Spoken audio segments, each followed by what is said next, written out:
The Big Ten is up for grabs on Saturday. Alabama has a chance to clinch a spot in the SEC championship game. And we have a battle out in the Pac-12 where a division title can be won. Excuse me. The Dallas Cowboys play the Kansas City Chiefs in a big game this weekend.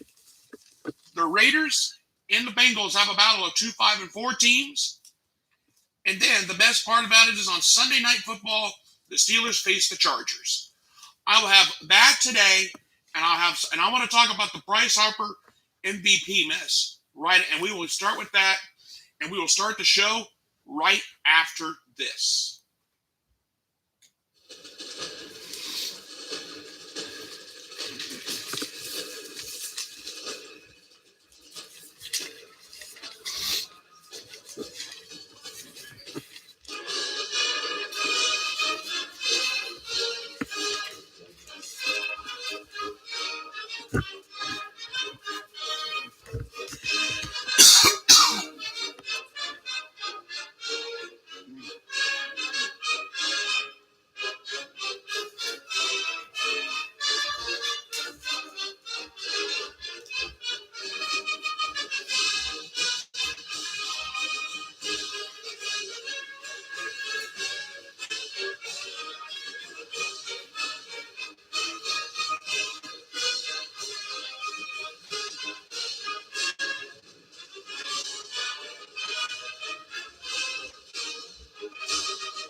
And a pleasant good Friday afternoon, everybody.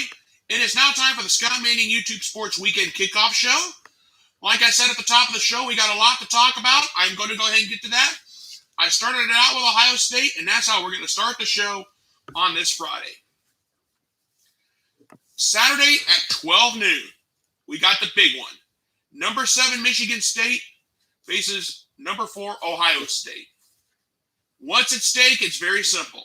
A possible trip to Indianapolis for the Big Ten Championship. If you think about what has happened this season with Michigan State and under new coach Mel Tucker, he said Michigan State's going to compete for the champion. They're going to compete for a national championship. But the road for that title goes through Columbus, and it has to go through Ohio State. The key matchup for this game, Michigan State's rush offense versus Ohio State's rush defense. Michigan State has been averaging 197.8 yards per game rushing. Keep that in mind. Ohio State's only allowed 107.3 yards all season long. And of course, the biggest player to watch, Michigan running back Kenneth Walker III. He's ran for over 1,473 yards and 17 touchdowns. 27 more yards and he'll have 1,500 for the season. And I'll tell you right now, I still have Kenneth Walker III as a Heisman Trophy candidate. Yes, I will say it. Ohio State Nation, Buckeye Nation, I don't want to say it, but if Kenneth Walker III rushes for over 100 yards, even if we beat Michigan State, if Walker III still runs for over 100 yards, he's still a Heisman Trophy candidate, in my opinion. Yes, I said it. And I'm sure there's some Ohio State fans that are watching right now and saying, no. C.J. Stroud is the Heisman. We have Heisman Trophy candidates ourselves, but I'm saying it now. Kenneth Walker III is a Heisman Trophy candidate. There's no ifs, ands, or buts. Will he win the Heisman? We don't know. There's still a pretty good Heisman field out there. But you got to consider Kenneth Walker III as a front runner to go to New York for the Heisman Trophy. He's had a breakout year. So keep an eye. So he's one of my players to watch. He's my only player to watch for Michigan State this coming Saturday. And as far as Ohio State goes, quarterback C.J. Stroud is on my watch list. 3,036 yards for the season, 30 touchdowns, 5 interceptions. He's another Heisman Trophy candidate. He's only a freshman. It's very rare that a freshman wins I don't think any freshman has never won the Heisman Trophy. Could C.J. Stroud do it? That remains to be seen. And the other player for the watch list for the players to watch on Saturday between Michigan State and Ohio State, running back Travion Henderson. 1,035 yards this season, 14 touchdowns, and he's averaging 7.3 yards per rush. Think about that. The Big Ten East could be up for grabs. And right now, Ohio State controls their own destiny. Michigan State, could they do what they did a few years ago? Come into Columbus and pull off an upset on the road. Think about that. It's very rare that we have a team like this that comes into Columbus and pulls off an upset. Could Michigan State do it again? Personally, I hope not. But anything can happen on any given Saturday.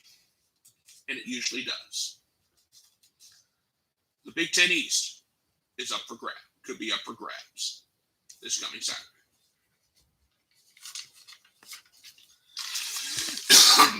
Okay. Let's move on. Number 21, Arkansas faces number 2, Alabama. What's at stake in this game? It's very simple. If Alabama wins, they're in the SEC championship game. And they're going to face Georgia. Arkansas wants to end a 14-game losing streak against the Crimson Tide. The key matchup to this game is Alabama's rush defense, run defense against Arkansas' run offense. Arkansas has rushed for over 233.5 yards per game this season. Alabama's only allowed 83.5 yards this season. That's it. If the defense answers the bell, Bama's got this game won. But Arkansas, if they pull off a huge upset, it could really turn the SEC West upside down. Everybody thinks Alabama's broke out of the pack. We'll have to wait and see. If Arkansas upsets Alabama, then the question becomes, can a 2-loss Alabama team make the college football playoff? It's never happened. That has never happened in this era.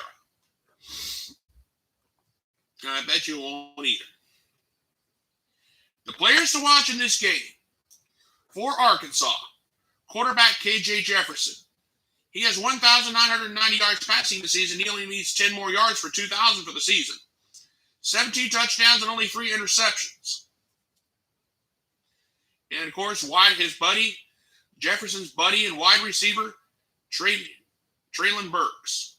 796 yards receiving the season and 8 touchdowns to his credit. Though that's my favorite quarterback wide receiver combo in the SEC, outside of Alabama and Georgia. These are 2 of the guys to watch. And on the Alabama side of the ball, wide receiver Jamison Williams. This season he has 51 catches for 1,028 yards and 10 touchdowns. And the sad part about it is he used to play at Ohio State. And on top of that, Ohio State trolled on him this week. I'll tell you right now, he used to play at Ohio State, then he decided to go south because he was tired of not getting the ball all the time. But going to Alabama, could that have been a mistake? I'm going to say this now. If Alabama plays like they did against LSU, Arkansas is going to pull off an upset. If they play like they did early in the season and scored 30 to 40 points a game, they got this game wrapped up. But keep in mind, Texas A&M upset Alabama on the road at home. Could Arkansas go into Bryant-Dennehy and pull off an upset of their own? We'll have to wait and see. Okay, let's move on.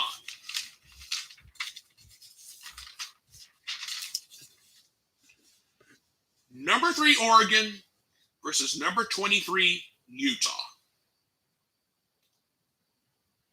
What is at stake in this game? The winner of this game will clinch their respective divisions. If Oregon wins, they clinch the Pac-12 North. If Utah wins, they clinch the Pac-12 South. It's that simple. And these two teams are on a collision course to meet again in the Pac-12 championship game. Excuse me. So it's simple. The winner clinches their respective division. And these two teams can meet again in the Pac-12 title game in December. The key matchup of this game is Oregon's defense versus Utah's offense. Utah's offense has scored 35.7 points per game, and they've averaged 438.1 yards per game. Oregon's defense, they've only allowed 22.6 points per game, and they've only allowed 367.9 yards for the season. My watch list is a very simple one.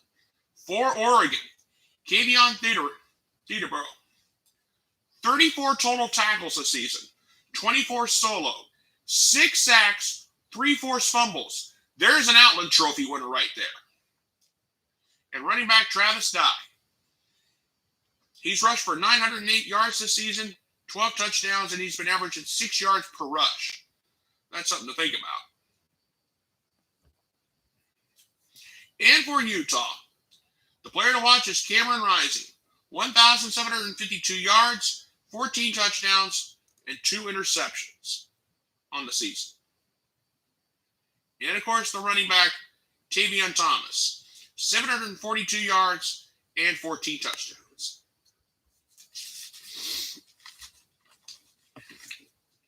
It's very simple. The winner of this game clinches the Pac-12, wins their division in the Pac-12. Oregon wins, they take the Pac-12 North. If Utah wins, they take the Pac-12 South. This game is going to come down to who wants it the most. And the truth is this. Oregon head coach Mario Cristobal said, it's very simple. We know it's at stake. We have a bad loss to Stanford. If it weren't for that, we'd be in the driver's seat to see it for the college football playoff. Well, to Coach Cristobal, I will say this. That's all water under the dam now. You still have a shot at the Pac-12 title and a trip to Pasadena to be in the Rose Bowl. And that's not a bad deal. Now I'm going to come right in and I'm going to say it again. One game, you can almost say it's one game, winner take all. It's that simple. The Saturday slate in college football promises to be very fun. And I'm going to be honest with you. We have a great weekend in college football. We got Michigan State, Ohio State, Arkansas, Alabama, and then Oregon and Washington out of the Pac-12. Not a bad weekend in college football. But the NFL slate promises just to be as fun and exciting. And I'm going to get to the NFL slate of this show. But first, I do want to take a song break because I need to get some fluid in my system before I go on. So here is Hang On Sloopy, courtesy of the Ohio State University Marching Band.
Okay, that was Hang On Sloopy, courtesy of the Ohio State University Marching Band.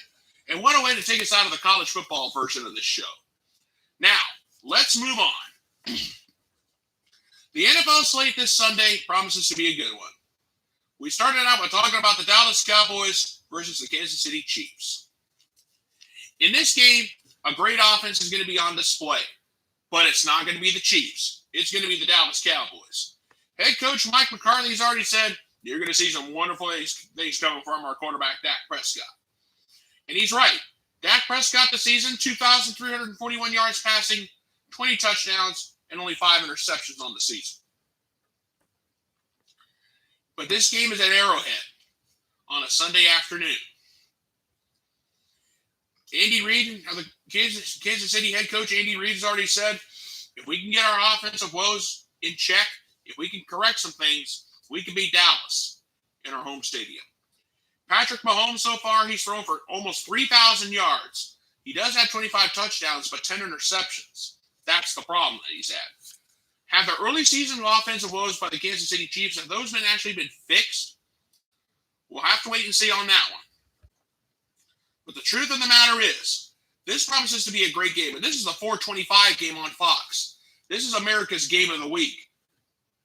I'll be watching it on mute because I do not like Joe Buck at all. Joe Buck is an idiot. But this game promises to be a good one. Can the Cowboys defense stop Patrick Mahomes? That remains to be seen. But think about this. The Cowboys do have Zeke Elliott. He can do a lot of damage too. And I promise you, this is going to be a fun game. This coming Sunday at Arrowhead, look out. Dallas and Kansas City are on a collision course. All right. Let's move on. The Indianapolis Colts face the Buffalo Bills. This is a rematch of last year's playoffs where the Bills beat the Colts. And a couple of mistakes, we're going to be talking about the Colts possibly being in the AFC Championship game instead of the Bills. This season, Carson Wentz, and despite the fact that the Colts started the season 1-4, they've gotten red hot. And the Colts are back to 500 ball right now. And if the Colts need to win to get above 500 and still keep their playoff hopes alive. Right now, the Buffalo Bills are 6-3. Excuse me. I got a little bit of a cold. This season, Carson Wentz has passed for 2,378 yards, 17 touchdowns, 3 interceptions. Colts head coach Frank Reich knows the Buffalo Bills organization. Remember that playoff game against the then Houston Oilers where Frank Reich had to start in place of the injured Jim Kelly? He helped lead one of the greatest comebacks of all time. I'm going to address that. But for the Buffalo Bills, quarterback Josh Allen's thrown for 2,602 yards, 19 touchdowns, and 6 interceptions. I know it's very rare that I talk about a game like this. I know it's odd. However, both teams are still trying to keep their playoff hopes alive. If the Colts can get back above 500, they'll be in pretty good shape. If they get into their season 11-5 and get into the playoffs, that could be something. Keep in mind, the Colts started the season 1-4.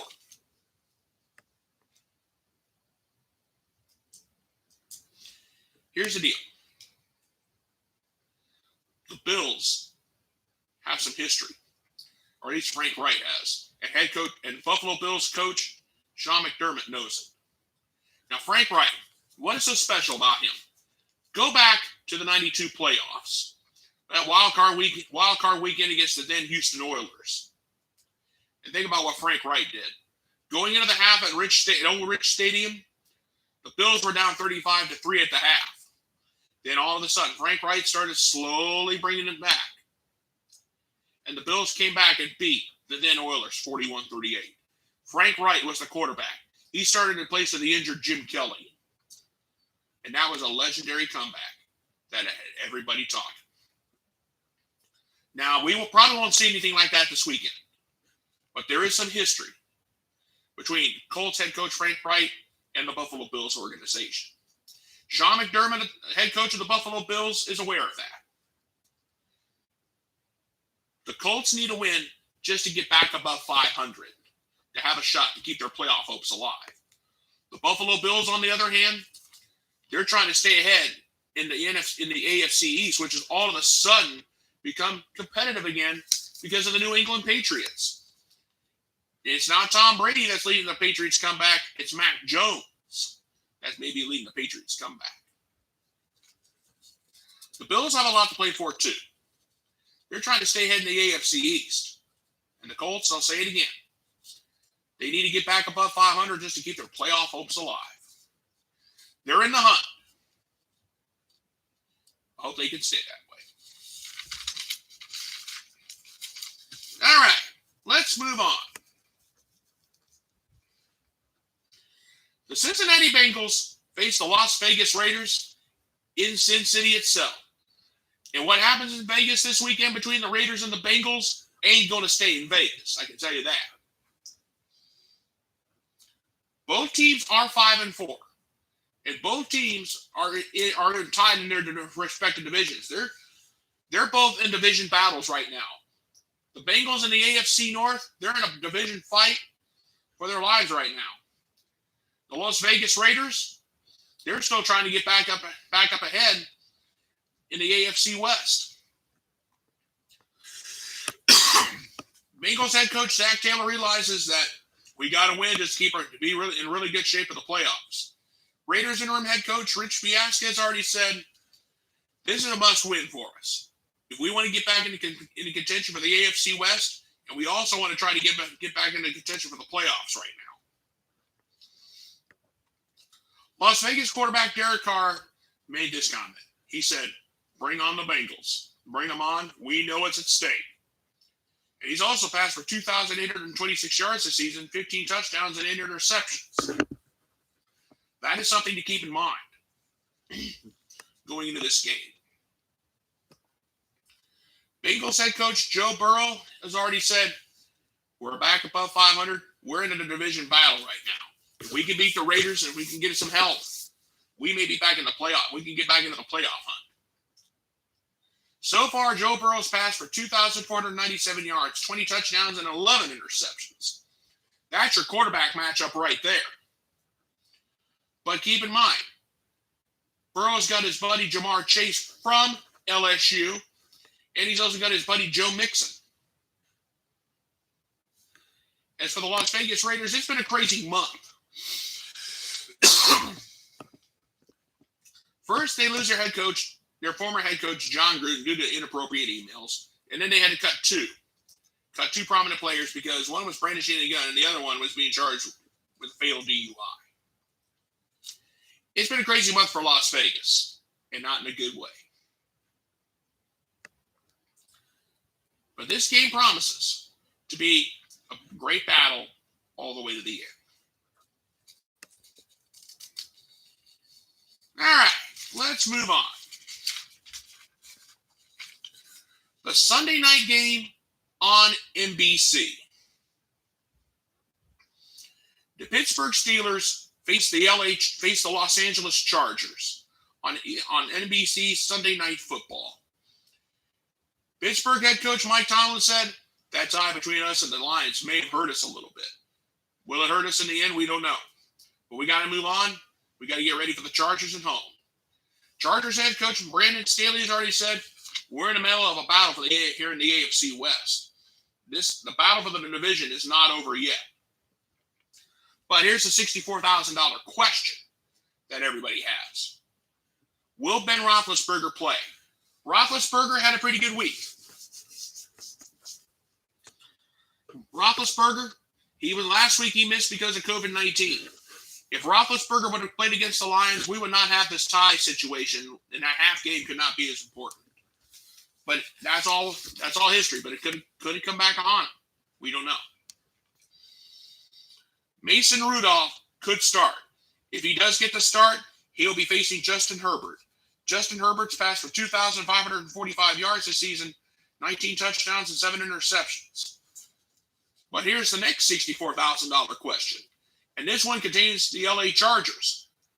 Will Joey Bosa play? Bosa was out because of COVID last week. He had a great week. And it was announced on Wednesday he could start. And if he does start, look out. The Steelers will have their hands full. Joey Bosa, 28 total tackles this season, 20 solo, 5.5 sacks, 3 forced fumbles. That's what the Steelers defense, that's what the Steelers offense could be looking at. If Bosa plays, here's the deal. They're going to have their hands full. And the bottom line is this. This is going to be a game we're talking about. If Bosa plays, give it to the Chargers. If Bosa does not play, it's a toss-up. And I know it's kind of odd that I'm saying if Bosa plays, give it to the Chargers. And if Bosa doesn't play, it's a toss-up. Here's why. If Mason Rudolph gets a start for the Steelers, it could be interesting to see how that game goes. If Ben Roethlisberger gets the start, if Ben Roethlisberger plays at all, then we can say, give it to the Steelers. I know there's a lot of elements here. There's a few items and a few things that are collaborated right now that's confusing. I know it's crazy. But if Bosa doesn't start, it's a toss-up. But if Bosa does get the start, give it to the Chargers. Because Bosa is the toughest guy that the Chargers have on their team right now. And Joey Bosa from Ohio State has proven he can get it done. Will he get it done against the Steelers on Sunday night if he plays? And that's a big question mark at this moment.